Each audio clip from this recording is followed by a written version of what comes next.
Not sure what I was supposed to do. What the heck would you have done, man? Let me ask you this, Jim. Did you ever wipe your ass with a dollar bill? It's like the smoothest, softest toilet paper, man. Ah, shit. You ready?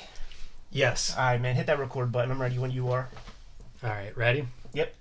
1, 2, 3. Hey, Kayfabers. What's going on? My name's Ed Piscor. And I'm Jim Rugg. I decided to try to have a little bit more emotion with that intro because I revisited all our earlier episodes and I felt like we gave a very Stephen Wright delivery. Nothing wrong with Stephen Wright. Hey, I like him, man, but, I have a little bit more pep in my step, generally speaking, man. I think I might have just been a little bit nervous beforehand. What are we going to do today? We're going to shoot on Wizard Magazine, number 7, March of 1992. This is an interesting one. The first real split cover. Yeah, I had someone ask about variant covers. Issue 6 had color scheme variations, Gray Hulk, Green Hulk, but these are two different artists, two different characters, two different publishers.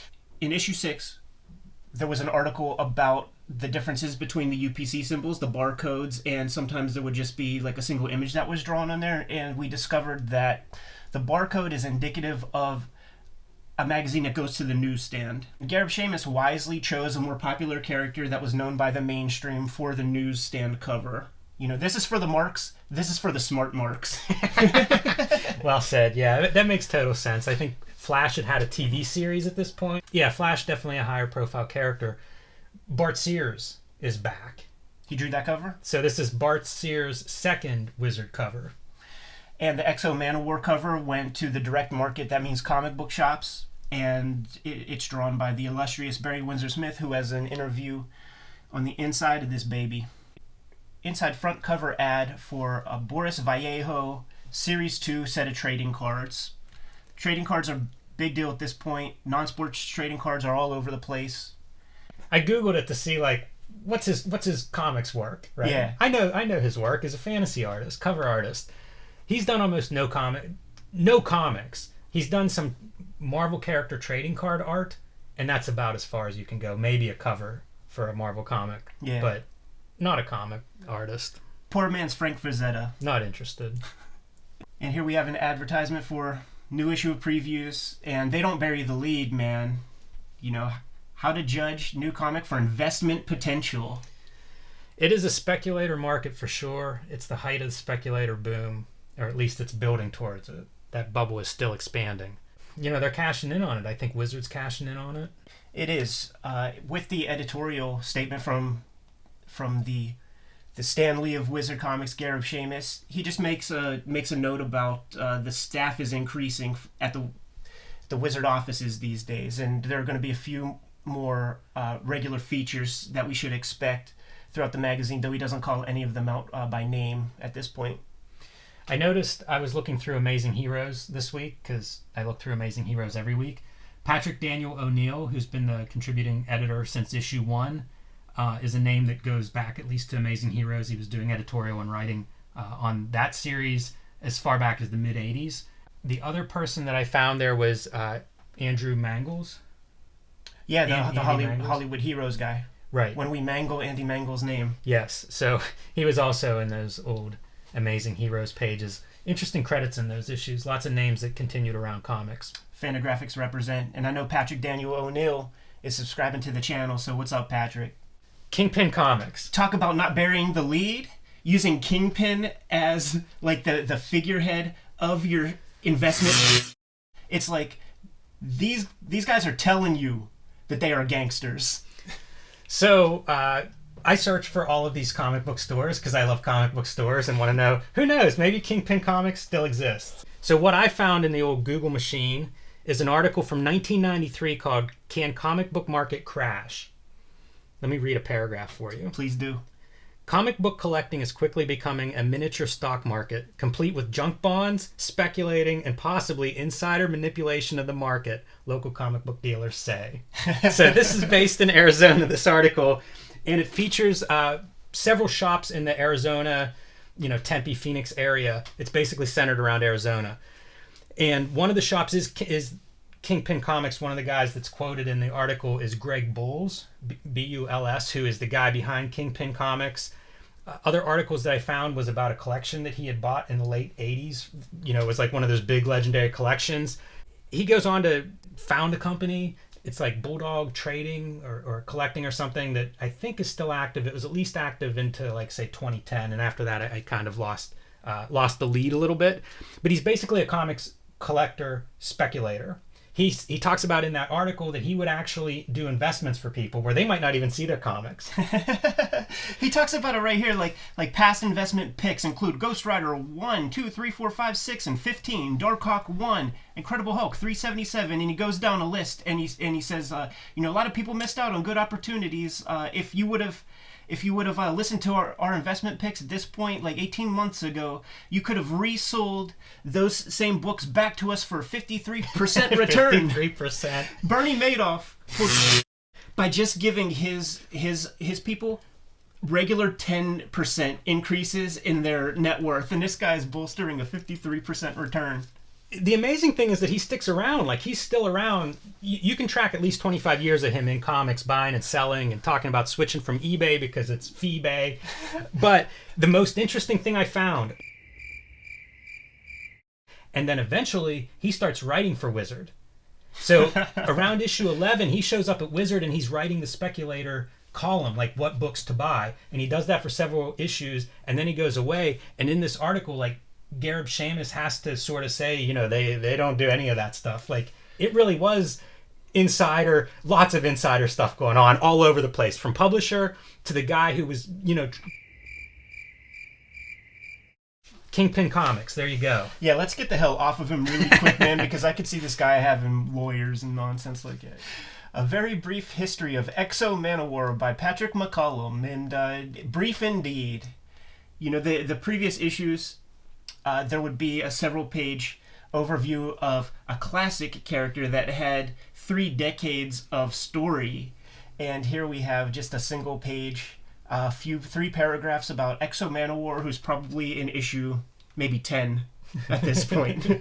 I bet he's not that far. It's kind of refreshing.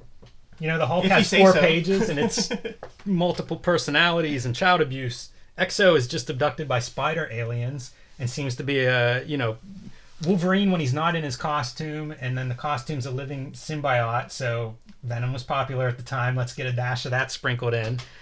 It's Let's move along. Yeah, it's nothing special. I looked up Nightmare on Elm Street. Yeah, an ad for the Innovation Nightmare on Elm Street comic books. Dave Campidi, publisher. That's another guy I don't want to focus too much energy on, man. He seems like he would have lawyers and be so happy as well. Andy Mangels, Wrote the this writer.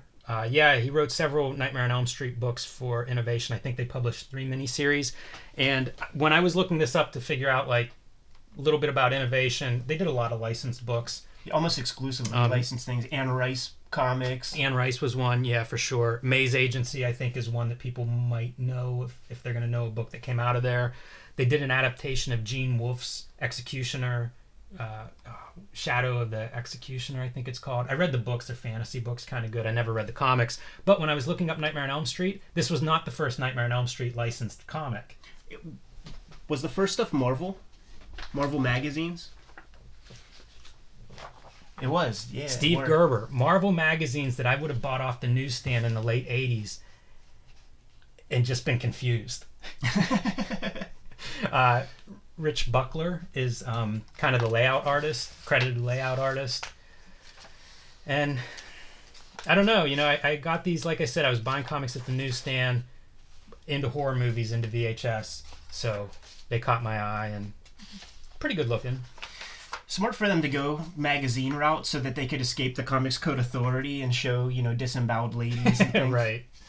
Yeah, I don't know that you could do a newsstand Marvel Nightmare on Elm Street comic. Yeah, I mean, even this, they're still playing it very, very safe. Like a Freddy Krueger Nightmare on Elm Street comic should be great. I think I remember seeing a Sam Keith advertisement in some of the Marvel comics.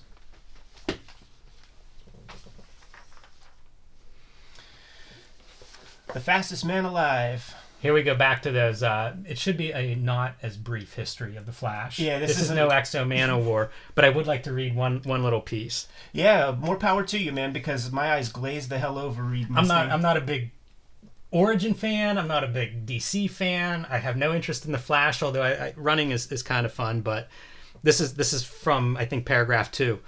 Then the freak accident which gave Barry his amazing powers repeated itself. As a bolt of lightning shot through a window, smashed into a cabinet full of chemicals, which doused West with electrically charged fluids, endowing him with super speed. Carmine Infantino, was that you, man? You know, the part that kills me is they take it so serious. This is your origin. This is a kid's book. Like, let's not add too much pathos on top of this character. Let's move along. We have a lot of stuff to cover. This is a jam-packed issue. Ad for Shadow Man number 1, Dave Lapham. That was my first Valiant comic I ever bought. Didn't know who Dave Lapham was at the time, but have gone on to become quite a fan of his. Pretty straightforward comic. I did buy this at a comic book store, which was awesome. It's where I bought a lot of my Image books. It was my main comic book store for probably, 2 years or so, about an hour from my house. It was quite, it was about a monthly trip and a very exciting one when it happened. But I had been hearing about Valiant, and this was the new series whenever I showed up there, so I gave it a try. Kayfabers might remember the Shadow Man character. If they don't remember the comic book, most people of a certain age will remember the Shadow Man video game. Once Acclaim purchased Valiant, which will happen in a future episode of Cartoonist Kayfabe and future issue of Wizard Magazine. So Acclaim buys buys Valiant and turns some of their Hallmark properties into video games. There was a Turok video game. There was a Shadow Man video game that was a pretty big hit, sold about 2 million copies. And then around 2001, 2002, whenever viral marketing campaigns were kind of like a new thing, Acclaim got kind of raked over the coals for Shadow Man 2 by paying people to either engrave or put billboards on freshly dead loved ones' headstones. It wasn't a good look for them, and a lot of people criticized them in a big way. So maybe that was the point. Maybe they got a lot of attention that way. All publicity is good publicity. But listen, ask Bill Cosby if that's the truth. First major article, the first one that we give a crap about, Valiant's Straight Shooter. Couple-page interview about Jim Shooter, man. Pittsburgh's own, from Mount Lebanon, or as we call it here, Mount Feminine. So Jim Shooter, he's a guy who has cultivated kind of his own legend in comics. When he was a boy, single digits of age practically, he went to the local barber, get his hair cut, sitting there waiting to sit in the chair. He's digging through the stacks of comics that were pretty much ubiquitous staples of the barbershop back in those days. He decides that the Marvel comics are way more interesting, way cooler than these DC comics. And as a teenage boy, decides to do something about that. He starts kind of making his own quick and dirty versions of Legions of Superheroes comics. He draws them and he writes the stories, and he begins sending them to the offices of DC. Caught the attention of Mort Weisinger, who got in touch with Shooter. Shooter gets flown out to New York City, has to bring his mother because he's underage, and begins selling stories to DC Comics at the ripe age of 12 to 13 years old. Stories that are drawn by the likes of Kurt Swan even. So he's getting good artists off the bat. Numbers don't lie. So I mean, he did make these comics, but he kind of tells his story a little differently wherever you read it. He is a polarizing figure. I remember when he came online, when everybody was blogging, he starts his blog, and it's kind of telling his story, his history in comics story. And I think Gary Groth would basically go online and just pick it apart sentence by sentence, sometimes claiming he was in the room when this event or that event happened and it did not happen that way, or he had recordings of it not happening that way. Yeah. And Jim Shooter's definitely a controversial figure and a polarizing figure. I mean, artists like Gene Colan left Marvel whenever he was editor-in-chief, and were not kind when they described their opinion of Jim Shooter. I specifically remember the Gary Groth bit with Jim Shooter. It was revolving around the Give Kirby Back His Art campaign. And when Jim Shooter put a blog together, he was really trumpeting himself as a hero, like he was doing Jack Kirby a favor. And Gary Groth was on the forefront, using his kind of bully pulpit of Comics Journal to try to right previous wrongs and hook Kirby up, essentially. And the way that shook out, Kirby got but a small percentage of his original artwork, and you could go to any major convention, certainly go to San Diego Comic-Con. A lot of his pages are floating around in the market, and they did not come from his hands. A lot of them are coming off of the market now because of that reason. Like there's such a legal gray area of it's almost impossible to prove that you got the pages legally. And so, like Heritage and stuff, it's very hard now to find Kirby pages for that reason, because even if you have one, even if you got it legitimately from Kirby or his family, it's still very difficult to prove that. And as a result, a lot of these auction places, a lot of these sales agents, they aren't putting them out in public because there's just no legal, it's a very gray area. That's it. That's interesting. I had no idea about that. So Shooter leaves DC Comics, goes to Marvel, works his way up. He's just on regular Marvel staff for a little while, and then becomes editor-in-chief and vice president. He was ousted in 1987 after the ownership hands of Marvel just I think L'Oreal owned Marvel for like 2 seconds. People were trading Marvel Comics back and forth, and Jim Shooter was lost in the shuffle. But what you were saying about him being polarizing and making weird statements that kind of contradict himself, allow me to present you an example in this very paragraph, like his first statement of the piece, where he talks about being forcibly ejected from Marvel might have something to do with my deciding to start my own company. And then 2 sentences later, when Marvel was being bought and sold, when Marvel was being bought and sold a lot, we parted company. It was very mutual. Same paragraph. That's paragraph, amazing. 2 sentences away. The guy he's all over the place, man. It's almost like the mouth speaks before the brain engages or something like that. And of course he's being asked about what was the impetus for creating Valiant Comics. Yeah, one of the guys that he partners up with is that Steve Masarski. I think he's an entertainment lawyer. I think he's one of the guys that they kind of form Voyager, the company that goes on to, found Valiant. The Valiant forums that I was looking at, they're very critical of Masarski. Because Jim Shooter is eventually removed from Valiant too. Not to get too far ahead of this story.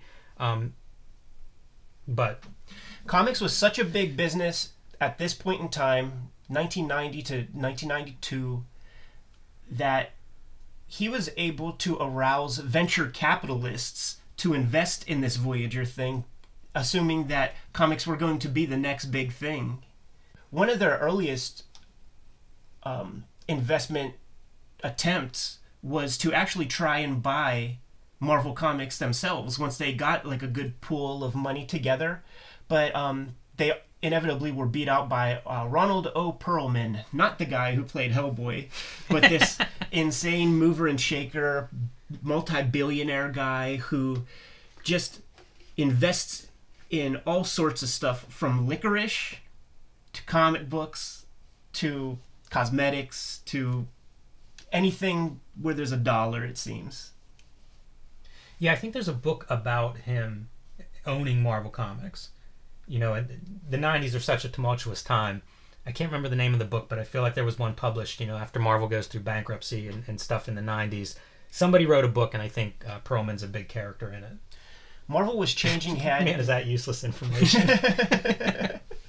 Marvel was changing hands fairly routinely, and when Jim Shooter was the editor-in-chief at Marvel, he took a couple of meetings with Richard Bernstein from Western Publishing. Well, first off, Western Publishing owned Dell Gold Key Comics, and they owned all of those properties. And at this point, at least last time I checked, you could still find Dell crossword puzzles and Sudoku books, but they just don't do anything with their characters.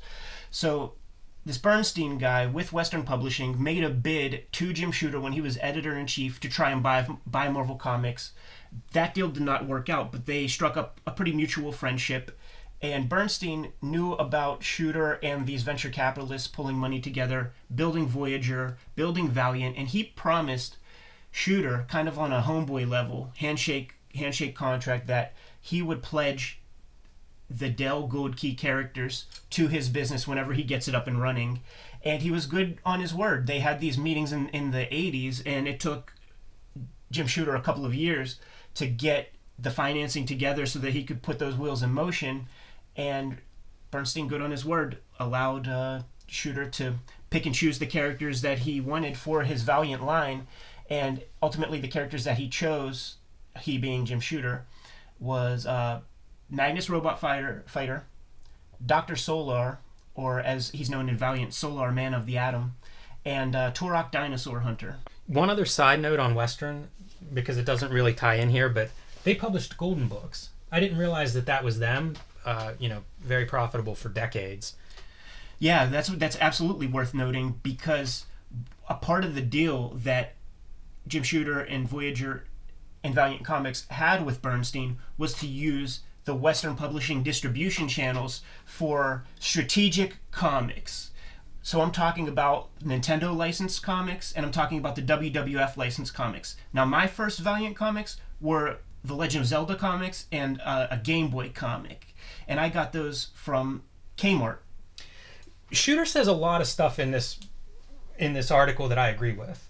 He talks a lot about trying to bring in new people, which is what you're describing right now, is getting these comics that are recognizable, especially the younger readers, which had comics had shifted focus. Post 86, you start to see that darker, more brooding, more serious characters, and the audience age rises.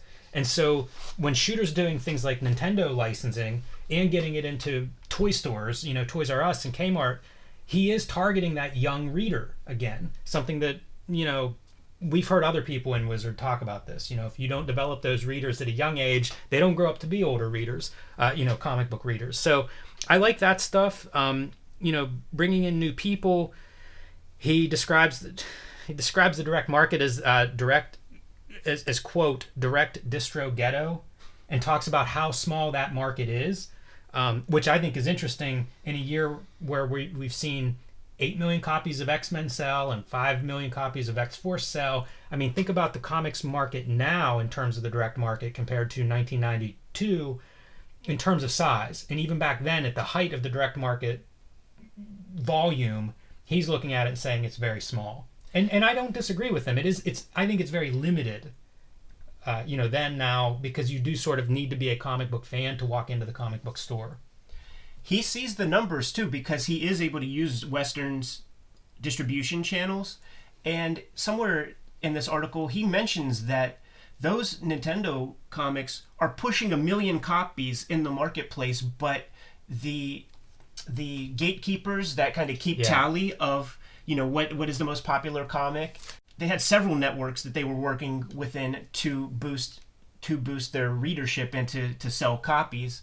And his plan along the way, which really didn't see the light of day, unfortunately, was to get retail support in Kmart's, in Toys R Us with these Nintendo and WWF comics, and then to start leaking in the Magnus Robot Fighters and the Turoks and the Exo Man-O-Wars through those channels. He talks about the game basically being theirs to lose because of the distribution network that they have set up. And he talks numbers, man.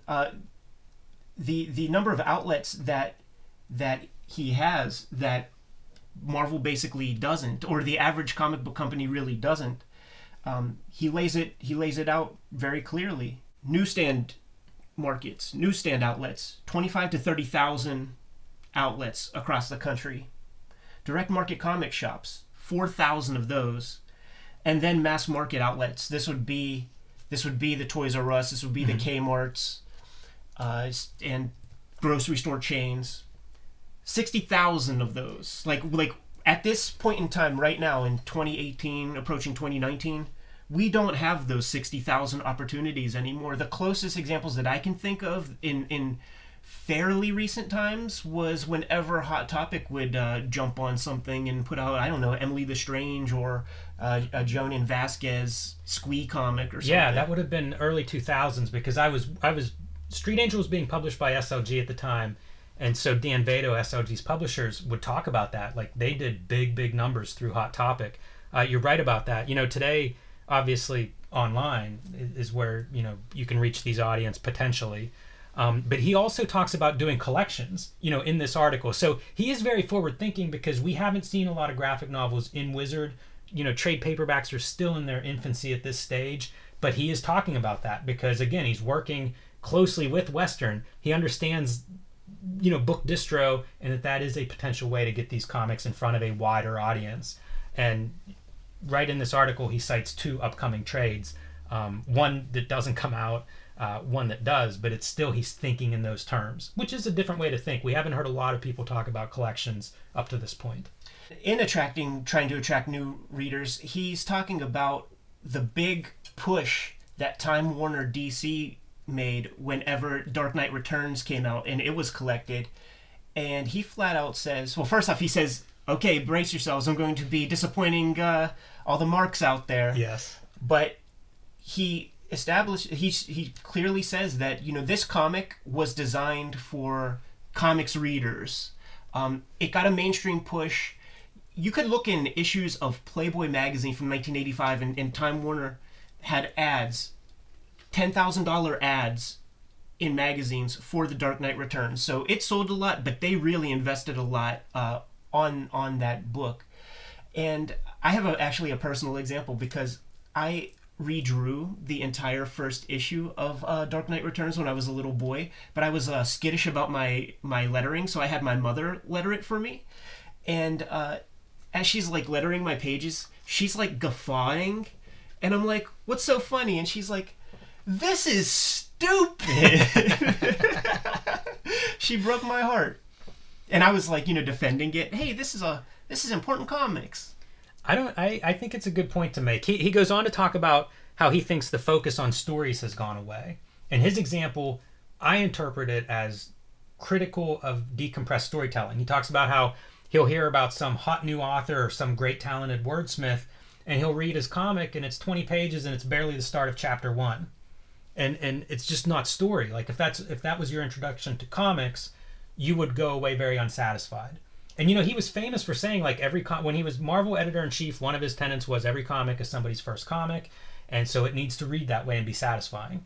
I like that concept. I do too, and you know what? The powers that be still have not learned from that, especially the way the market is now, where it's 6 issues to a trade, and these Marvel DC writers just slowly dole out stories. So if you're reading it in issues, a person has to pay $60, basically $50, to read the story over the course of half a year. I vividly remember whenever I stopped my New Comic Day consumption of books, and it was at that period in the early 2000s when everything was a 6-part story, and it wasn't just the buying 6 issues to get a story. It was like in the age of the information age, whenever we're looking at more things than ever, it was like now 4 months go by and I have to dig out or remember something that I read 4 months ago. I've read 10,000 pages of stuff since then. It just wasn't enjoyable as a reading process. Yeah, there's no excuse. There's no excuse. To me it's kind of like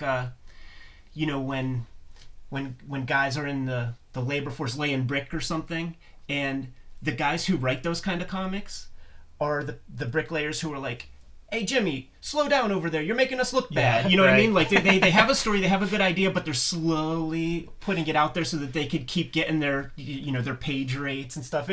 And you know what, there's no excuse for that, because go back and read those Alan Moore Miracle Mans or any of those great British comics that were doled out in 7 to 8 page segments, and how fulfilling each of those episodes was. That's the difference between great writing and good writing. Those early 8 balls, that's a 10-issue serialization of Velvet Glove. They're very satisfying. You walk away with a lot to think about, from each installment. A couple of other things that he mentions that I think are noteworthy is that they have the Little Lulu license. I love Little Lulu. Because nothing came of that. Because that's Del Goldkey. Oh yeah, and I wish we would have seen more of that. And then also he talks about, he thinks the problem he had at Marvel is that he was doing more of the VP upstairs stuff and further removed from the creative stuff. And so he describes setting up the Valiant work area, the bullpen, and he basically builds that bullpen that I, as a kid, sort of fantasized about, like the Marvel bullpen as being, everybody desks all in this big open area and people running back and forth.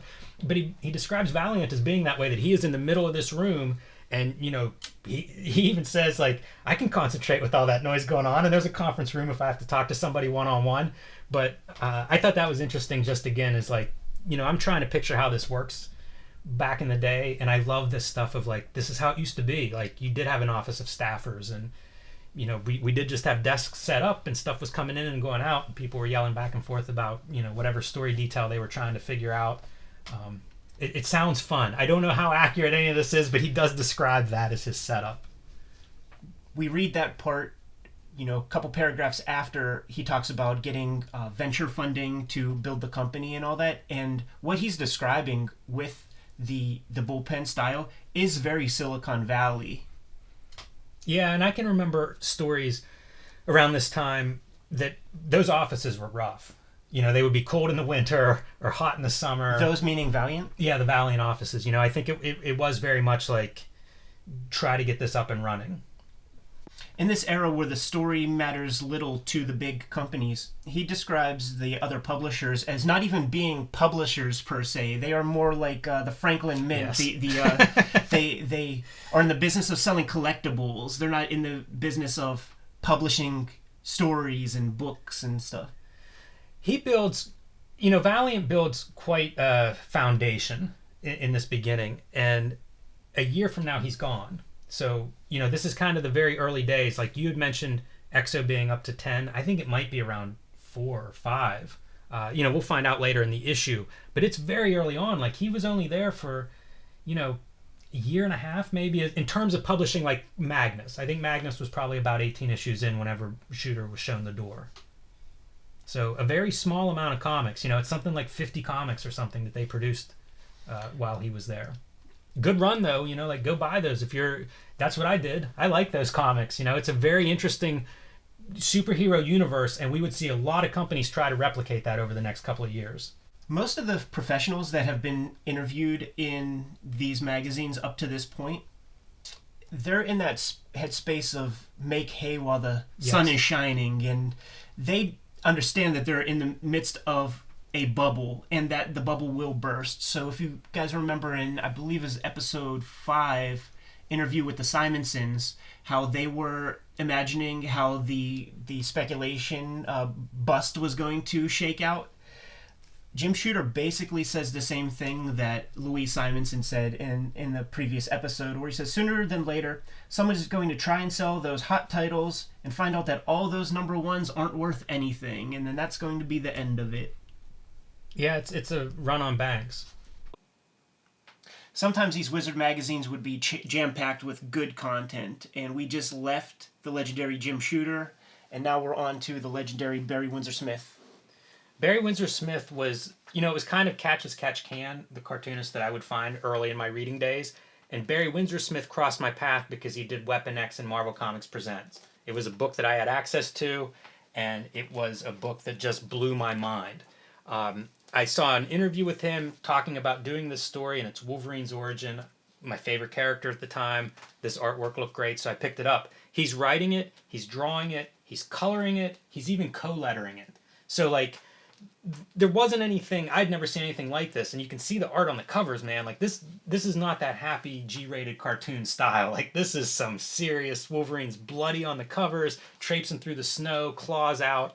It's savage stuff, and man, I ate it up.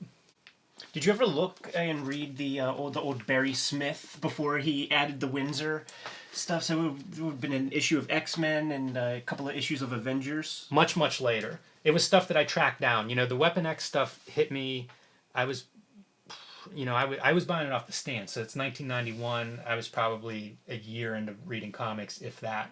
Didn't have a lot of access to being able to track down old issues or even knowing what to track down. Years later, I would come across those issues, and some of those are fantastic. But stylistically, he changes so much in that first, I don't know, couple of years of working at Marvel. When he shows up, he's kind of a Jack Kirby clone, and in pretty short order, he's Barry Windsor-Smith. You watch it happen through his tenure on the Conan books. Yeah, for sure. It starts as the ersatz Kirby Buscema kind of style, and it turns into the pre-Raphaelite, beautifully rendered pen and ink illustrations. And he mentions being away from comics for a pretty long time before, after Conan and before those Life Death issues of X-Men, he was just selling prints and portfolios at that time before he did this issue 186, the first Life Death story. They just look different than any other comics I assume that would have been sold on the newsstands at the time. They certainly look different than the X-Men issues that precede and follow them. This is incredible. Like this is right out of Weapon X. Weapon X comes many years later, but to me, this is the roots of that style and that story and the aesthetic that I'm responding to. You had a great post once showing a panel of this from the Essential X-Men. Several pages of X-Men 205.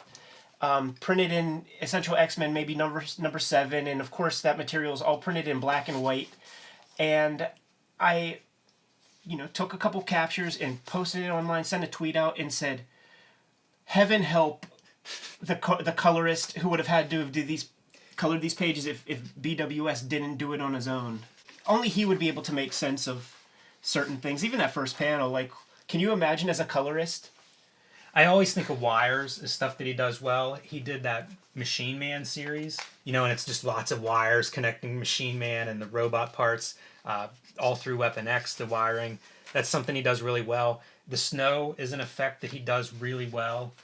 And I admired snow. Probably by the time I saw this, I had read Sin City, or, maybe concurrent that I was looking back and forth at these things. So a good snowstorm was something I was valuing in my comic book artist at this time. I hear you. He inks the snow. You don't see that very much, man. Usually it's a reductive thing. You're right. If a colorist was responsible for this, they would have been pissed. Yeah. And imagine the poor separators who had to cut out those zipatones around the little snowflakes. Whenever I was reading that Essential X-Men that covered the early 200s, late 100s, I think there was a couple Art Adams annuals in there, if not the Asgardian story that took place in New Mutants and the one X-Men annual. But looking at this work in black and white, Barry Windsor-Smith is a component to the Jim Lees and the Rob Liefelds and, Silvestris that was actually not that apparent to me when I was first getting into their work. Like, I saw the Art Adams, I saw the Michael Golden, but in that Essential, looking at this issue, some of the weird hatching things that Barry Windsor-Smith gets away with, they totally were inspired by his ink line. You mentioned his transformation early on. There's an Avengers issue that he draws that I would recommend if people are, tracking down Barry Windsor-Smith or want to see some stuff. He did an issue of Avengers. I'm not going to pull the number off the top of my head, but we can find that. And it's in between styles, but it's really strong. It's almost like you can see him experimenting. And I mean, obviously, his graphic sense is on point. So he's kind of not sure where he's going yet, but taking some chances in this Avengers issue. And there's some really amazing stuff. And then, of course, this is what he's, we start here with Conan. And for me, this is, if you want Barry Windsor-Smith Conan, you'd be hard-pressed to do better than this Conan the Barbarian Treasury Edition. Absolutely. Reprinting the story Red Nails from some issue of Conan, I forget which. Or was it the magazines? The Red Nails might debut in this. And then really? be reprinted in, Conan Saga. It's in the magazine, but, this is a reprint of an earlier issue, and you can see that evolution of his style. Yeah. So this is his early stuff. Those close together eyeballs always bothered me, but also looked charming at the same time. And then And at some point, we're probably going to have to do our own top 10 list of like Marvel Treasury editions. Yeah. You know, we've shown the 2001 in a previous episode. There's so many good issues. But I don't know if this was created for this size or what, but I can't imagine it looking any better at any other size. The Conan Saga, or the Savage Sword, reprints it in black and white, and it does look nice. But go on eBay and get this immediately. Highest recommendation. Back to the interview. Barry Windsor-Smith, he's now back in comics. Can I shoot on him for a second, Jim? Please. I was almost flipping a coin when I was deciding on how I would cover this interview, because to a certain extent, he comes off as a real schmucky douchebag to the interviewer. He's not answering the questions very seriously or even half seriously. He's being sarcastic. But then I started to think about the fact that he probably answered these very simple questions 1,000 times. So I'm going to give him some slack this time. But for myself, as a person who gets interviewed, I'm going to make sure that I keep myself in like a pretty happy state, because he comes off terrible. I love this. What's your first step after looking over the plot? Sharpening my pencils? Yeah. I can't get too mad at that. Yeah, it's such an asshole kind of thing, man. And you guys understand that we're talking about a 1992 interview, so you know he might be a nice humble old man now, but right here he gave me a very bad first impression. I don't think I ever read an interview with him before, and I was totally looking forward to this. He could have played ball a little bit, man. He didn't give Wizard much. Yeah, I wonder if he's resistant to talking about some of the process stuff. Because I know other cartoonists who don't like to discuss that, and I think previous generations that was a bigger thing. I'm not sure why exactly, but I mean, I know other artists who sort of bristle at really getting into process. We're talking about their work, you know? I mean, like guys like Stanley Kubrick were famous for not wanting to talk about, to talk about their work, to talk about meaning. So Barry Windsor-Smith was certainly a headier artist than your average comic book artist. You know, he was away from comics for a while, just drawing, just being more of a capital A artist. And so some of that might just be his response to this line of questioning. The interviewer asks him about his process. Do you work from full scripts or just plots? And he chooses to work from just plots so that he can inject a lot of his own storytelling sensibilities to everything that he's working on. And the interviewer then asks, well, do you then thumbnail out the entire story? And he says that he hasn't done that since the Conan days, pretty much. When they were adapting these Conan pulp stories, he had to and he only had 17 pages to work with an issue and so much information to cram in there, he would do thumbnails. But at this point in the game, he is actually more comfortable just going in and intuitively drawing page after page, even though he leaves a lot on the cutting room floor. He redraws a lot of pages. He has a lot of false starts and a lot of paste ups with panels that don't work. He'll do some redrawing here and there. So he's almost like pointing out his own deficiency, and he acknowledges it. He's like, "Oh, maybe I should go back and re-thumbnail everything." Can you grab that Ad Astra in Africa? Like we showed off the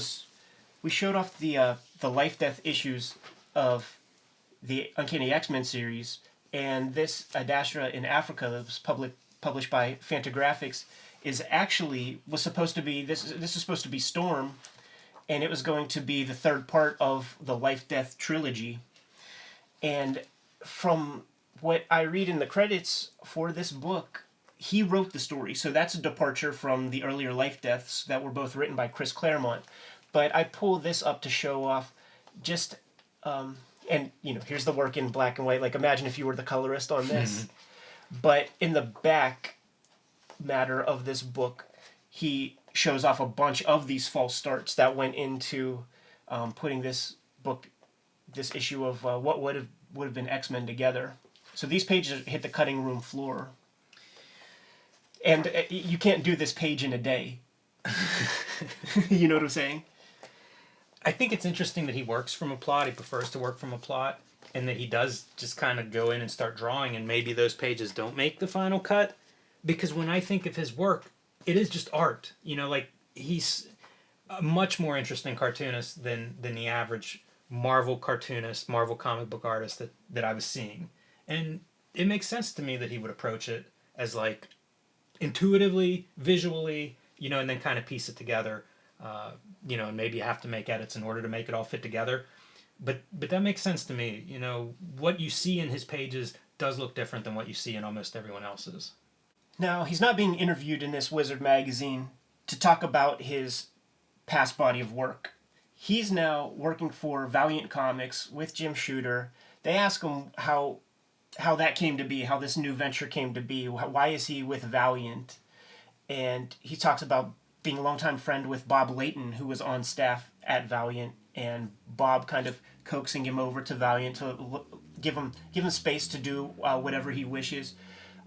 Many people have very bad feelings about Jim Shooter when he was editor-in-chief at Marvel, but Barry Smith here says that he always got along with Jim Shooter, was always friends of a sort with Jim Shooter, and when he heard that Jim was over there at Valiant, he was happy to participate. While this interview is being conducted, he's currently working on a Solar origin story. Now, we just showed off those Marvel Comics Presents. He does about 8 pages per issue for the most part, and that seems to be his speed. He could comfortably do about 8 pages a month, and the Solar story is broken up in like 10 6-page segments. So he's still keeping that pace where he could be very laborious, take his time, and he doesn't have to half-ass or hack out his work.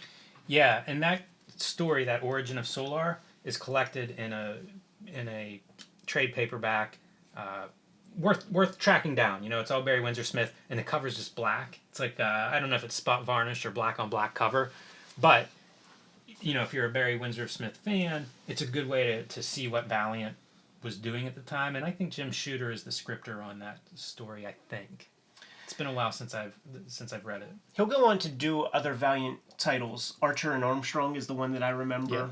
Yeah. What else? He drew the bookends for Unity, the big crossover, which is kind of the end of Jim Shooter era there, but also the launching point of like Turok comes out of that, selling 1.75 million copies. Like that's kind of the peak of Valiant in a lot of ways. And he provided the covers and the chapters. Unity, Alpha and Omega, time is not absolute, I think was the tagline. And the first one of those, I believe, was given out free at comic book stores. Jim Shooter was the figurehead behind the Secret Wars Marvel crossover that bled into all the titles of Marvel's pantheon at the time, and that was a big success. Secret Wars 2 was a big success. So he was trying to do kind of the same thing with Valiant's Unity. Yeah, at that point, crossovers were a staple of superhero universes for sure. I like this quote from Barry Windsor-Smith in regards to superheroes. Heaven knows you have to step away from superheroes. It's so trite and hackneyed. I don't know if he ever really stepped away, but a lot of these guys were of that mindset. There were a lot of creators who kind of pushed against that kids comics superhero genre, but whenever they would get that freedom, they didn't necessarily have a vocabulary to move too far beyond it.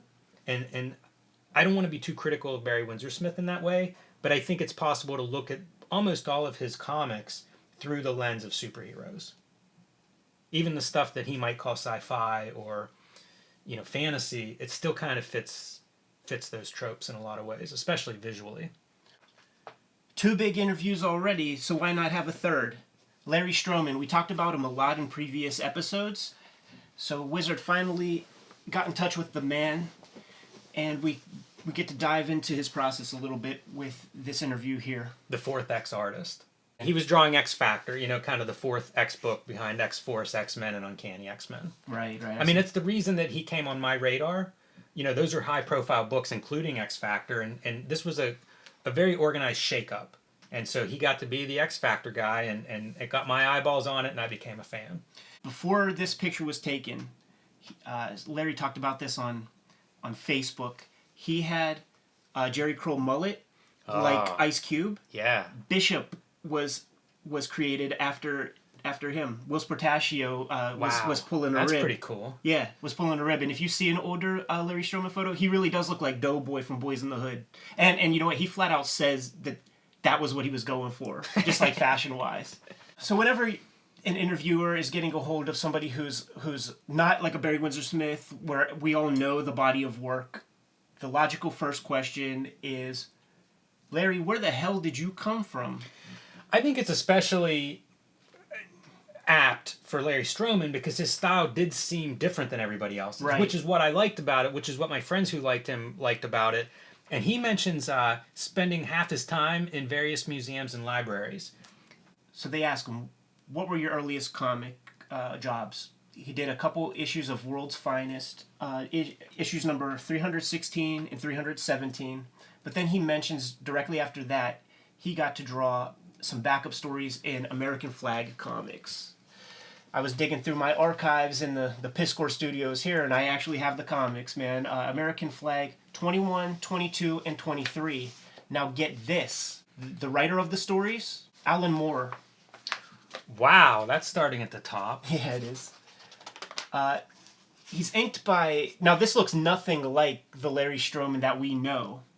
It's also softened up a lot. I don't know if Don Lomax... Yeah, Don Lomax is the inker on these things, and he had that real, like, Rand Holmes, slick, but not quite there kind of style. In fact, Lomax, if you would have asked me who drew these pages, I would have said Don Lomax. Like, he took all of the Stroman out of Larry Stroman. There might not have been a lot of Larry Stroman in the beginning. His stuff is so stylized by the time we see him in X Factor, which would have been 5-6 years after this book. That's a lot of development time. These are not unattractive pages, though. Right. Interesting stuff. Don Lomax I always think about as Vietnam Journal. A lot of the war comics have that quality. For me, they're kind of feathered and they look pretty good, but they're not quite... They're almost too rounded or something. We've been spoiled by the great works of like Harvey Kurtzman's war books for EC in the 50s. The other end of that is Joe Kubert, with like that feathered line. Nobody really quite gets there. And maybe the sweet spot's Russ Heath. Back to Stroman. Sorry.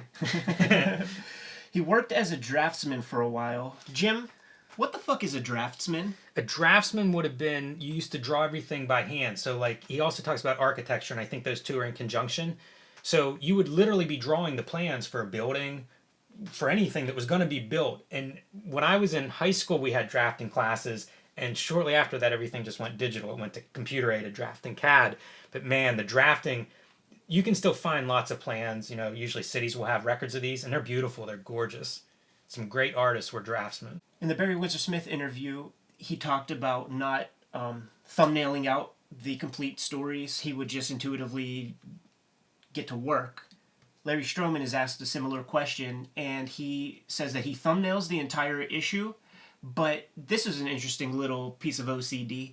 He completely draws the very first page and the very last page of the stories he's working on, because he admits to kind of powdering out in terms of his enthusiasm as he goes along for 3-4 weeks drawing the same story, and he very wisely recognizes that page 1 is easily seen when you're flipping through a magazine, and the very last page is easily identifiable whenever you're just like quickly as a reader checking out the comic. So he wanted the thing to end strong and begin strong, which is pretty smart idea. I like that concept. I do that some with graphic novels where I'll start in the middle because I want my opening to be strong, but sometimes you sort of find your way and find your characters and get to know them as you go. So I like that idea. It reminds me of the architect. I have a profile in my head of the architect's mind, and he mentions architecture in his background. Doing first page, last page, that feels like an architect thinking. Putting something together, building it. Now, Stroman is still relatively new to the game, so the interview isn't so deep. He talks about one of the attractive things about working on X Factor was that he was given free reign to design the characters whole cloth, and they do have these very congruent costumes that all work with one another. You know, with the color theme would have been like blue and yellow, classic X colors, but the costumes were pretty awesome. Much more fashion conscious. You know, a lot of superhero cartoonists can't draw that kind of stuff. You know, like he was drawing jackets that looked like jackets, and they look really good. They're very attractive. But if you hand that to a fill-in artist, you're probably going to get something much different back.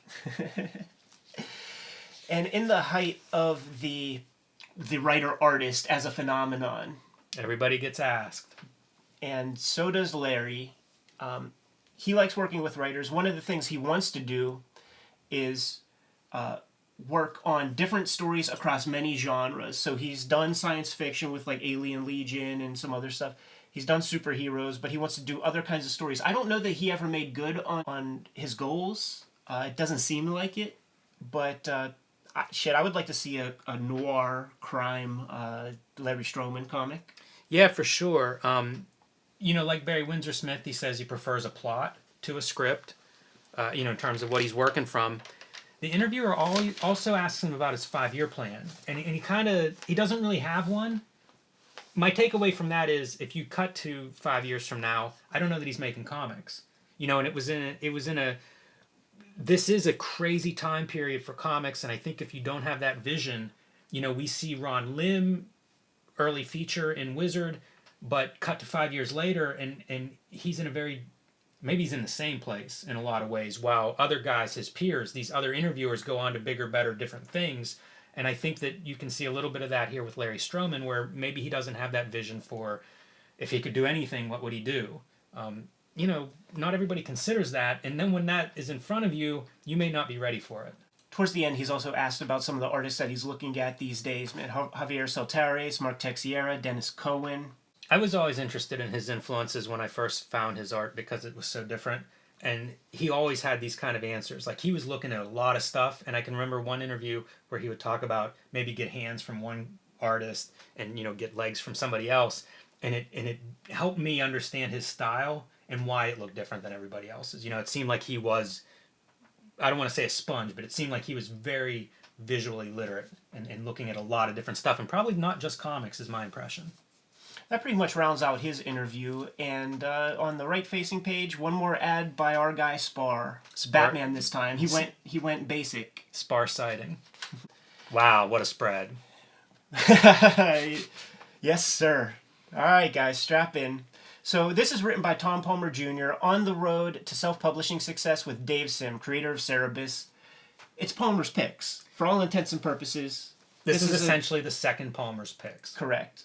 Where did you first discover Dave Sim's work? The first time I saw his stuff was in Teenage Mutant Ninja Turtles, one of those first comics graphic novels. This guy right here. And I never thought about, like, they mention his name, you know, Dave Sim, and, you know, his name's mentioned here.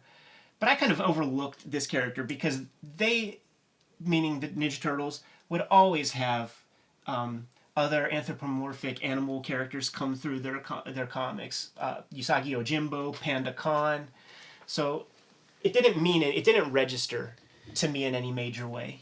Sim was, he may have been at the height of his powers around this time, maybe possibly in the 80s. We should describe who Dave Sim is. If somebody isn't familiar with him, he started self-publishing in the late 1970s, did a black and white book called Cerebus. It started out as a Barry Windsor-Smith knockoff of Conan about a talking aardvark.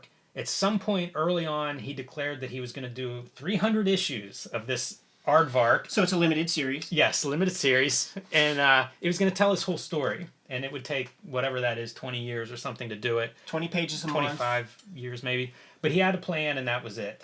And at this point, he's about halfway through, maybe a little bit more than halfway through, whenever this article was written. So he's about 150 issues in of writing, drawing, self-publishing, you know, distro, like he was all in, doing everything with the assistance of a background artist named Gerhard, who came aboard 40 or so issues in. Around Church and State. You know, these issues, they were very limited, and ultimately he would publish these giant phone books collecting big his innovations. comics. Just so that you could get a sense of how thick this these is babies probably are. the first 25 issues of Cerebus. First 25 issues. He's such a pioneer in so many ways. He's a very, very good cartoonist. But the self-publishing is a huge part of his identity as a cartoonist, and let's see how we can stack these up. He has a pretty good eye as well. You notice these book covers; it's very attractive, black and white. These are examples of the Gerhard backgrounds. Certainly would stand out and look nice. They still look good. These are covers that in many cases were designed 20 plus years ago. Looks good on a shelf. That's a nice pair of spines to put on your shelf. So by the time this feature's done, these are the books that are out there, man. About 3,000 pages worth of material. I'm not sure the year that he finishes. Probably 04, somewhere around there. 04, 05. So he makes it to 300 issues. Absolutely remarkable. Loses his mind? I don't know. I'm not going to make any apologies for the guy because he put out some ugly statements that are indefensible, no doubt, man. But doing a monthly book, 20 pages for 25 years and not leaving the house, it's impossible to maintain your sanity. Right, and that's what I was going to say is he said some really stupid, shitty things, and he has bad thoughts. But we will move on from that. But you're looking at a 30-year career there of a guy who was doing something that nobody else has even come close to doing, and pioneered a lot of ideas that still continue to influence comics. The self-publishing stuff I think is something that continues on. Whenever digital kind of rose and people started writing books and self-publishing and music self-publishing, and those things were originally considered vanity projects. Comics, there was a legitimate self-publishing history of comics, and Dave Sim was one of the big proponents of it and one of the pioneers of it. It is a troubling legacy. Some of the stuff that he got into, he was one of the guys that kept Space, the small press and comics expo in Columbus. He kind of kept that afloat its first several years. He used to sponsor a prize. He used to take all the cartoonists that exhibited out for dinner afterwards. For a reason, because that was in the hometown of Jeff Smith, who he was sort of battling against. So he was almost trying to buy everybody's affection. It was really freaking gross. And if you went to those free dinners, you're a punk. I was going to say, one of his big known moments is his feud with Jeff Smith. I believe I remember Dave Sim saying something about putting on boxing gloves and challenging Jeff Smith. I bet you we'll see that in Wizard. It definitely made some noise. Those two were both big, successful self-publishers, and they butted heads. This is a pretty early exposure to Cerebus, and probably for a lot of readers, this may have been their first exposure. Cerebus was a book, when I was in school, people I knew that read comics or read one comic, it would be Cerebus. Interesting. Let's take a look at the last part of Palmer's picks, and we will come back to this. Don't you Kayfabers worry about that. Anything else stand out in the book? It's really just an overview about who Dave Sim is as a cartoonist, and Tom Palmer Jr. is basically imploring the devoted Wizard reader to give some self-published comics a shot. Steve Bissett is self-publishing at this point. Rick Veitch is. Alan Moore is self-publishing stuff, and Palmer's kind of highlighting some self-published comics worth taking a look at. And this would be the second article that Tom Palmer did for Wizard, and it's his first Hepcats plug, which we will see many more of. Big fan of the Hepcats. Tom Palmer, I mean, not Jim Rugg. I was about to say, man, are you a furry? He also mentions Tundra, which is a very interesting publisher, Kevin Eastman's publishing company, and one that I'm sure we'll talk about a lot. I can think of a future article that's very fun about that. So again, Tom Palmer's picks, kind of laying the groundwork for this other piece of comics that was all new to me. Can we talk Overkill? Let's do it. In preparation for our shoot today, I made sure to rewatch this video. How about you? I didn't, and now I feel at a great disadvantage. Although, who's Overkill? I know Overkill. Yeah, me too. I guess they wanted to avoid litigation from Stan Lee, so they very wisely put a T at the end of that R. On the video, while Rob Liefeld is drawing the base character, the base figure, Todd McFarlane is drawing this logo, and Todd is left-handed and Rob is right-handed, so they could both draw at the same time. And man, they give commentary all along the way. I knew about these videos from Image Comics, like the issues of Savage Dragon, I believe will have advertisements for the Starburr Stan Lee videos, and I always lusted after them. I wanted these things, but obviously never put any money down to order them myself. But this exact tape was floating around at the Kubert School, and my one teacher, he would put it on. He would get the the AV carts with the VCR and the cathode ray tube television. That's the best way to appreciate fine ink lines. Yeah, sure. I remember seeing Stephen Platt's pencils on a CRT TV once. You thought it was just snow. A lot of taglines from this episode permeated the class for the rest of the year. One of them being, "Kids like spikes. The kids like wires. Kids like chains." And so Rob is drawing the bulk of the character, and he's drawing this side, and they're describing what each of these little gimmicks are that they're drawing. But when Todd moves from the logo, which actually was a pretty fun looking logo design. Like, it's not exactly this tight. Like, yeah, they got Kurt Hathaway or somebody to do a better version. But the first stuff that Todd starts to draw is this right here, and he calls it a bullet. He's like, "I'm gonna give this wall a bullet wound." I've seen him draw those. That seems to be one of those noodling background gimmicks. I like how asymmetrical the figure is. Like clearly it's different people drawing each side of it. They point that out too. Like in the way that Todd describes the asymmetry is, for a while some people thought that it was nice to put two picture frames even on a wall next to each other. But if you just tilt one a little bit, it's far more interesting. The checklist is crazy. Video 1, Todd McFarlane. Video 2, Rob Liefeld. Video 3, Sergio Aragones. Which of these is not like the other? I'm sure it's good, but it's just a strange collection. I also take umbrage with the way Todd and Stan were ganging up on Rob Liefeld. It was very unfair. Like, it was all just ribbing, but where I come from, you just don't play that way. I don't have anything else for this. I'm so mad I didn't watch this. I can't believe you didn't. This is the part where we once again mangle Andy Mangle's name. And then Hollywood Heroes. And then where Andy Mangle reviews some script that might be fan fiction for all we know. It was never made into anything. I've never seen this script. Yeah, I think he's showing off. I think he's showing off that he's a part of a network where he could get these scripts before the movies get made or whatever. Before Hollywood gets them. I'm not sure Hollywood ever got any of these. One interesting set piece plot element is where the Magneto character called Prince implodes Wolverine's skeleton upon himself and kills Wolverine.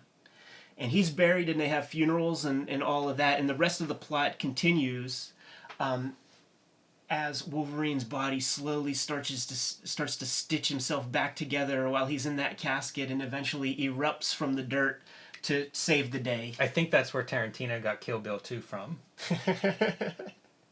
Mangle just goes on to roast and cut promos on the shittiness of the script, which I concur. Script is pretty shitty. So here we have a sidebar, X-Men in the Past, and it basically lays out the X-Men animated appearances, a history of these. Because that's all we had right. At this point in 1992. First one being the New Fantastic Four. No, the first one being Marvel Superheroes, the Submariner 1965 cartoon. If I remember correctly, is that the X-Men that show up are the original team in their blue and yellow outfits, and there is at least one scene where the animators completely screw up. You don't get to see an Iceman, and you get to see two Cyclops. New Fantastic Four 1978, X-Men show up again.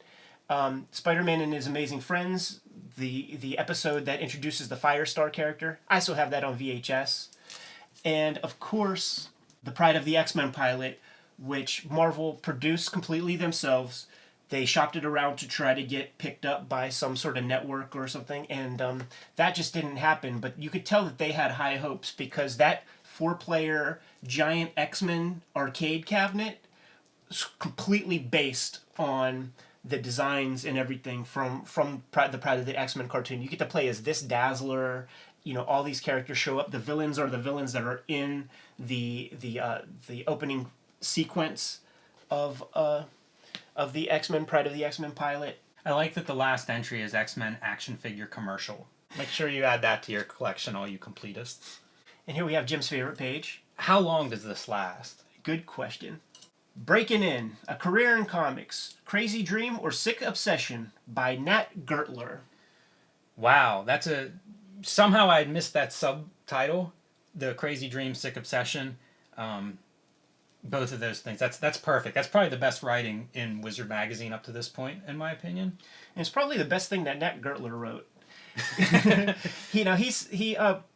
He's selling himself as a comics pro, and he's done some journeyman work for some Innovation Comics or Now Comics or something like that. He talks about the trials and tribulations of being like a freelancer in his introduction before we get to tip number 1. And he says that during the construction and the writing of this article, he got a call from an editor at some company that is closing down one of the imprints that he's working on, so half of his income is going away. It's possibly that intro may be the most telling part of this article. The part 2, prepare against, be ready for. He's talking himself out of working in comics in this thing, man. Poor benefits, long hours, difficult assignments, and you know what? I love attrition, man, so if you're thinking about quitting comics, please do. Yeah, that was, I read somewhere that was Dan Clow's advice to people, that when they would ask him how to get into comics, and he would tell them to quit, with the thinking that if that's enough to get you out of there, it's probably a blessing in disguise. Sayonara, sucker. So I do like his tips, though. He goes through, learn your skill, hard to argue with that. He talks about if you're an artist, you're not just learning from comics. Very true, I think.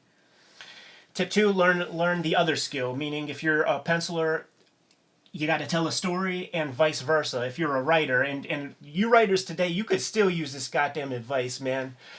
Hey, same with the pencilers. To me, again, this is another solid tip. I'm on board. I always hear about writers who have 50 actions going on in a single panel and want 150 things to happen on a single page, man. And that's because we're getting these prose writers coming into comics. We're getting people from the outside, and they have no idea really how comics are constructed, and they don't put any stock or thought into how this material is going to be conveyed visually. So tip 3, make some samples. I would maybe upgrade that to make some comics, because at this point, you can publish them online, you can publish them at some photo, you could publish them on your printer, you can make comics. You don't need somebody to greenlight the comics part, so make comics while you're waiting for and use those as your samples. For sure. And you build an audience along the way while you do that. They mentioned, find a partner with whom you can create fanzines. If you're struggling with writing or whatever, by all means do that. It's hard to find somebody that's reliable. The more you can do yourself, in my experience, the better. It's one less excuse as to, if you're not producing, why aren't you? Because you're waiting on your partner who's a deadbeat? Wrong. Just do it yourself. If you're not producing, you can look in the mirror. Tip number 4, sell yourself. You gotta not just make it, you gotta put it in front of somebody. There's a million ways to do that now, and if you have free time, if you're not busy with paying work, sell yourself. Put this stuff in front of eyeballs, get feedback. Maybe you're not ready for the paying work, make somebody tell you that. Yeah, it's always valuable to show up at those conventions, even if you're a singular cartoonist who makes your own stuff, because an independent publisher makes note of the fact that you are willing to put on your sneakers and leave the house and help promote the books that they invested money in publishing by going to conventions, doing signings, being personable. Yeah, that's all true. And put it online. Make sure people can find it. Make it easy. Make yourself easy to find. One of my favorite features as a young, ambitious wannabe cartoonist. Yeah. Amazing future artists. The Wizard Cover Art Contest winners. Yeah, everybody I knew who wanted to make comics, they have a spot in their heart for this feature. Me included. I love this stuff. Congratulations to the first class cover by Tony Corso, who did a Predator painting, it looks like. It's a little bit dark, but it's really cool that he's holding up the wizard stuff. Like, he gets that motif right. Louis James Brooklyn does a Iceman. Mike Leonard, Deadpool. Big ups to Chris Bent for kicking it old school. Mike Grell's Warlord. I thought that was a standout. Miguel Quinones of Amsterdam, New York, with like a I guess Elektra. Yeah, Elektra being jumped or assaulted by Moon Knight or Wizard or something. Dwight Dufresne does a Hulk and She-Hulk. Chris Bessaw of Port Orange, Florida, does a Bishop. In pencil, looks good. Tom Arato of Syosset does just like a pretty menacing looking wizard. Tom Lee does a Robin. Bobby Ray does Rogue. In black and white, which spoke to me as a kid that was not going to tackle color. This looks like a solid like black and white boom kind of artist.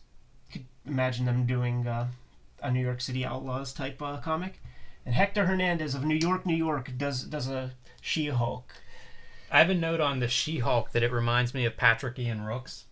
Oh, yeah. Yeah, great cartoonist. Does Journey into Strange Suspense, and Ripple, a guy that we've met in the last couple of years. I think it's her like the figure style of her legs, I think, especially in these some of the little marks. Noodles. Yeah, yes. These little noodle marks for sure. But I've been receiving messages and emails from people who won Wizard contests, from people who had fan art posted up in Wizard Magazine. Some guy showed me some envelope art that Frank Cho did. Don't give a shit about contest number 7. But we do give a shit about the Wizard Comic Watch. So on the left page, they're pointing out the early Del Keown work, specifically Incredible Hulk number 367. They're talking about him being a rising star. The quote-unquote value of these books is increasing. People are liking what they're seeing. You know, Coyote number 11 is going for big money. You know, that's McFarlane's first work, and Liefeld's early New Mutants are going for bank. So start grabbing these Del Keown Hulk. I was a big Del Keown mark, big fan.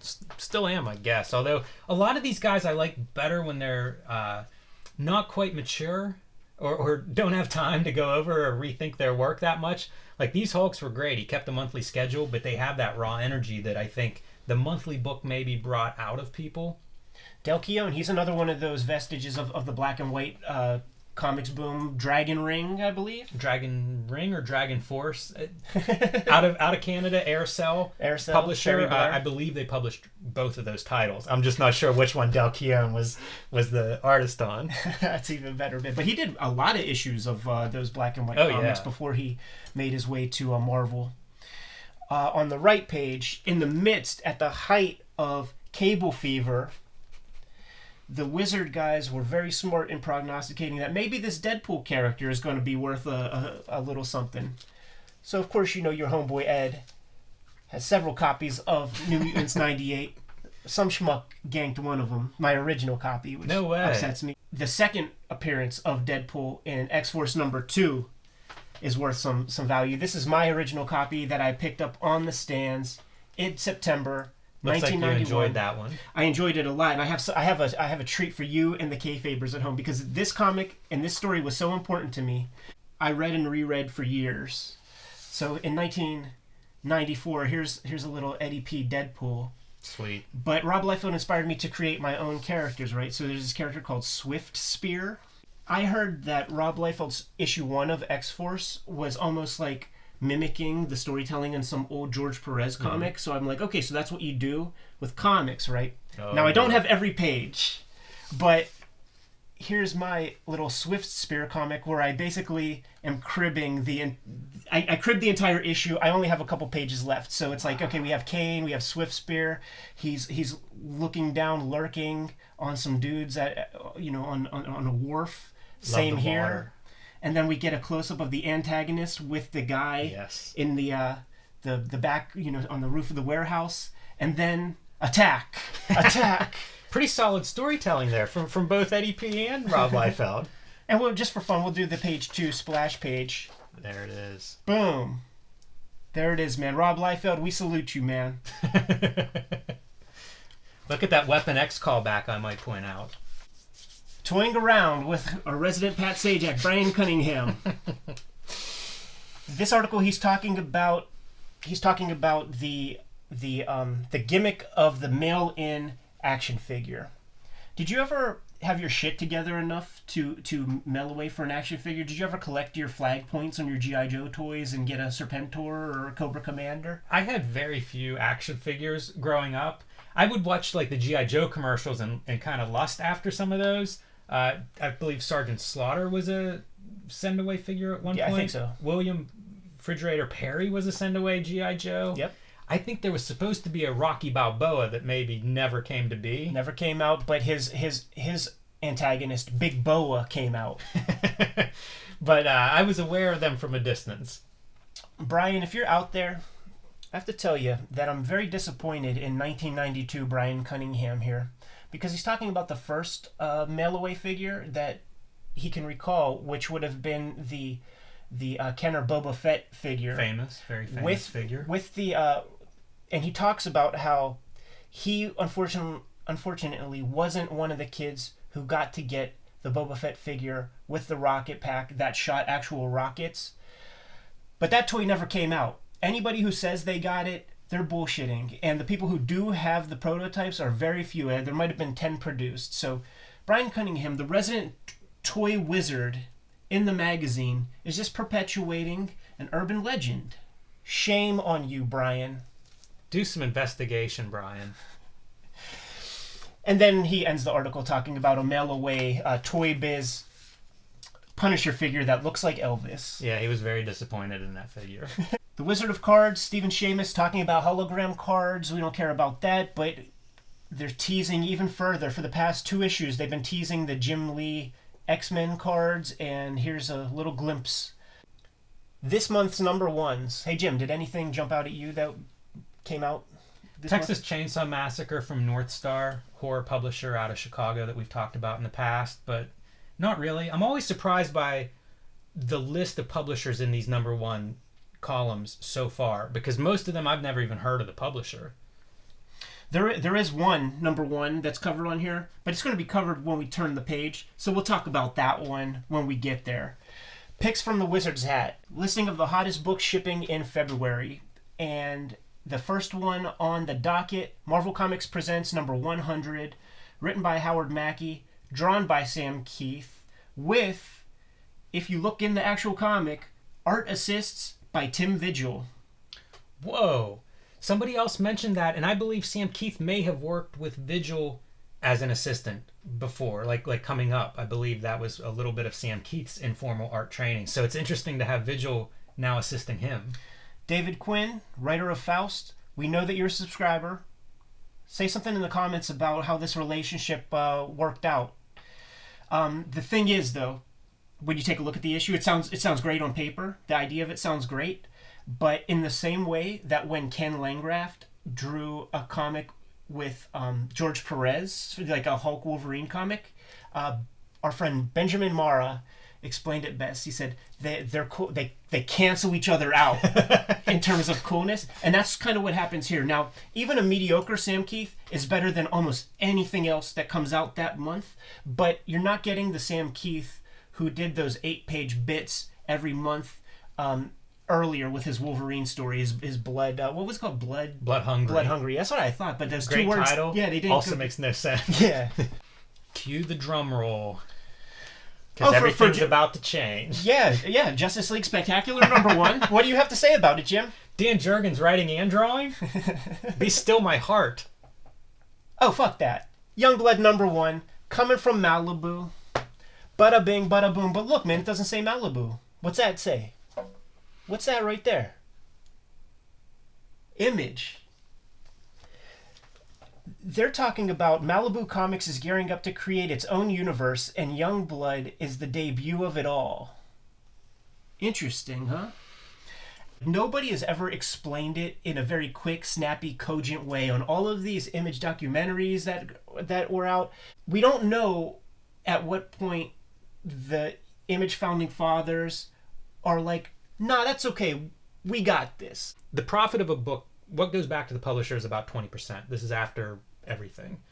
That's what gets divvied up. So essentially, like this is a runaway success, right? They're handling basically the publishing. I wonder if this is similar to like Epic and Marvel, where it's like all the copyright and trademark and everything remains with Rob. Yeah, of course. And what Malibu is doing is basically dealing with distributors, printer, the publishing stuff. Yeah, fulfillment, all of this stuff. They're already set up, they're a publisher, they're in business, they're doing this. And so it's just like they're handling that part, kind of the production, the nuts and bolts. It is weird. It's very, very weird. And you're right. I don't know how they separate, but I don't think it was... I think it was set up from the get-go as like, this is mine, and I'll bring it to you, and you'll just handle this part, and that's all you'll do. There was no noise when they separated. It wasn't like there was any apparent legal friction or anything. Yeah, no, and I wasn't even suggesting that. But I have a feeling like once they started doing it, and they're like, wait a minute, all you do is send in this form to... send the payment to the printer and send the thing to Diamond, and that's it. That's all and you're getting whatever cut you're getting. Right. Why don't I just keep that cut and do that myself? It's my impression, my guess as to what happened. Larry Martyr probably showed up and was like, hey guys, I can do this for you. Right. You could do this for you. There isn't much here. Like, this is a simple operation. Just do it yourself. Like, somebody Dave Sim might have sat down with one of them and said, you don't need a publisher. Rob did a heck of a publicity push for Youngblood #1, which to date, when this came out, was the single best-selling independent comic book in history. About 800,000 copies of this baby sold. And he showed up on Dennis Miller's show. I seem to remember Diane Sawyer interviewing him on some daytime network show. So he was... being out there in Cali was a very advantageous position to be in to promote the comic. Comics were hot. Obviously, like Batman had made a bunch of money, sequel in the works. Hollywood certainly was aware of this. I remember interviews with these guys where they talked about, like, they were eager to own their own thing, to do their own characters, to see what they could do on their own. They weren't happy with how they were treated by the corporate overlords. And in some cases, they talked about being able to get by on, selling a 10th of what they ended up, even a 20th of what they ended up selling. So I think once they started to get orders in, it was just like, whatever your best case scenario was, add another 0 or 2 because it was on. Like, I think this thing hit, and it was whatever they thought times 10.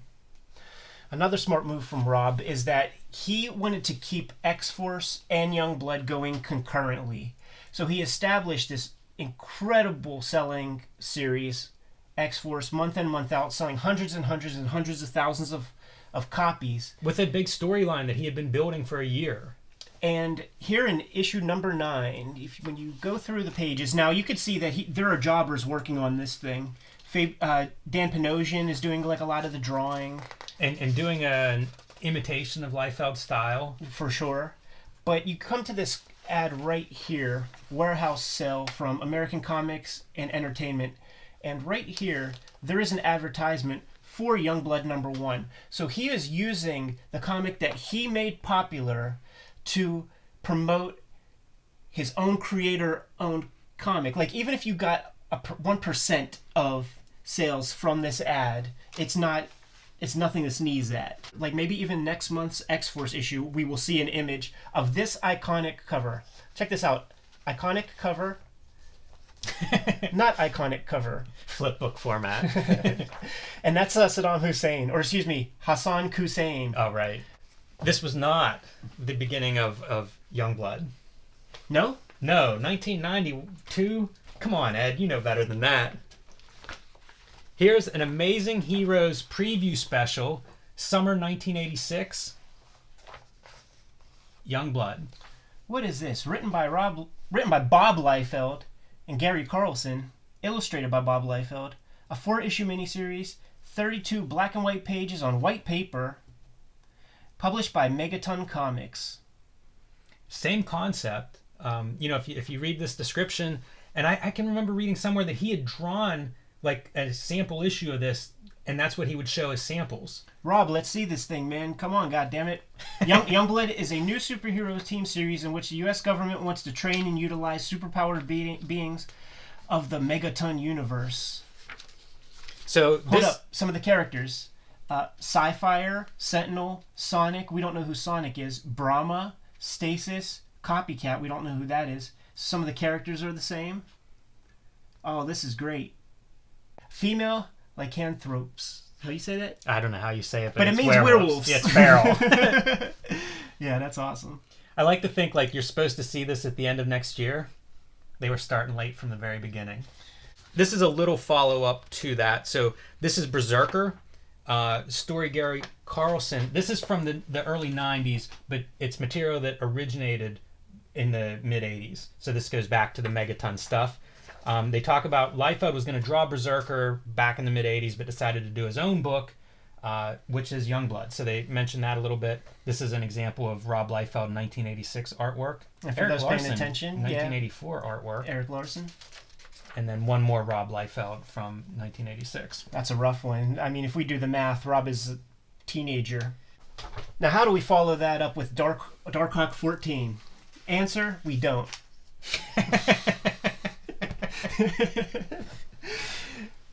Noteworthy comic here with Amazing Spider-Man 361. First appearance of Venom Spawn. Venom Spawn, you say? They still didn't name the goddamn character Carnage yet. Next, I wonder if in the issue if they call him Carnage. Well, next month we're gonna start to see Todd McFarlane Spawn show up. I wonder if there were trademark conflicts of interest. Interesting. Because I mean, Venom Spawn, not the direction they ended up going. Somebody sold a lot of comics with Spawn in the title. Collecting Comics in the 90s by Pat McCollum. It's an article about the controversy of getting your comic signed or not. Does it increase the value of the comic or does it decrease the value of the comic? Will we ever know? But if you do get it signed, make sure you get some kind of certificate of authenticity, maybe a Polaroid. Top 100 comics for January 1992. Punisher Warzone beats all X titles. I also like to keep track of the Image guys, but I love this. I do too. 1991. 1991 in review, the top 100 selling books of 1991. I did the math on this too, man. So if you want to be the one to drop the... I quit after the first 37. Column number 1 here. 37 books, 32 of them Image creators. When it comes to all 100, it's between 40 and 50 of the books are future Image creators. And I say between 40 and 50 because I just didn't go back to see exactly which all Amazing Spider-Mans were drawn by Eric Larson. I bet most of them. And now that I think about it, I didn't look at all for Guardians of the Galaxy. I don't think I see it here. Yeah, I didn't. So sorry, Jim Valentino. But yeah, between 40 and 50, almost half of the books that came out in 1991 were drawn by the future Image founding fathers. And like all of the top selling books. Yeah. You know what I mean? Like you can go down here, out of the top 20, 17 of them are Image guys. Like they dominated one of the best years in comic sales history. They dominated, and 1992, they're leaving. Top 10 for February 1992. No surprises, very mutant heavy. Number 1, New Mutants 87. Number 2, Uncanny X-Men 248. Number 3, Uncanny X-Men 266. 4, Uncanny X-Men 201, first appearance of Baby Cable. Number 5, X-Factor 24, Archangel. 6, X-Men 281. I didn't know they made a 281. I thought X-Men was finished when Claremont left. 7, the second printing of New Mutants 87. Number 8, Uncanny X-Men 268. Great issue. Awesome issue. Number 9, Uncanny X-Men 282. And number 10, X-Force 1 with a white UPC and the cable card. I said in episode 1, man, I only got the damn Gideon and Sunspot card, so I'm out of luck.